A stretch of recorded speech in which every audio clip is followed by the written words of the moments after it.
Ano nga ba ang sinasabi ng analyst dito para sa mga XRP traders?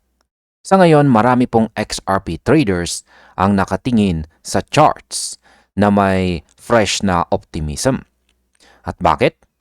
Dahil ang price action ng XRP ay pumipisil ngayon sa isang napakahalagang support range. Para itong moment bago sumagbog ang presyo sa isang bote. Tahimik pero may tensyon. At ayon po kay Tara, isa po siyang respetadong analyst sa X, ito raw ang eksaktong setup na gusto nating makita. Hindi ito yung chaotic na galaw, kundi yung cleaner structure na may malinaw na direksyon. At base po sa kanyang chart, may dalawang levels na kailangan lang talunin na XRP para mag-unlock ng isang malakas na bullish run. Ngayon ay ano nga ba ang dalawang resistance dito na kailangang basagin? Ito po ang pinaka-crucial sa setup. May dalawang barriers sa XRP at yan po ay ang presyong $2.18 at ang $2.30. Para itong dalawang gate na humaharang sa short-term momentum. Kailangan po nilang mabasag para magsimula ang tinatawag na Wave 3. At ayon po kay Tara, kapag tumagos ng malinis sa dalawang levels na ito, usually bigla po ang acceleration ng XRP. Kasi clustered ang liquidity dito.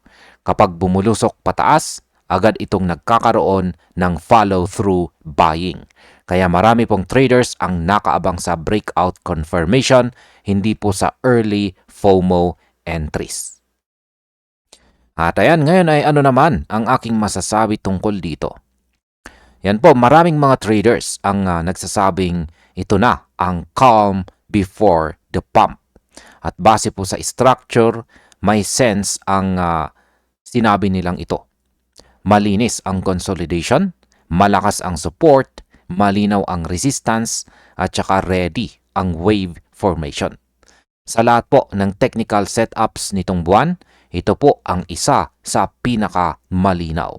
At kung totoo po ang projection, pwedeng buksan ng XRP ang pathway or daan papuntang $2.73 ng mas mabilis kaysa sa inaasahan.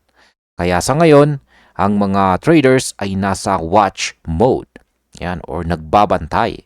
Tahimik pero alerto. Dahil ang moment, pwede pong magsimula ang big impulse. At ayun, hanggang dito na lamang po tayo sa video na ito mga ka-crypto. Maraming salamat sa panonood.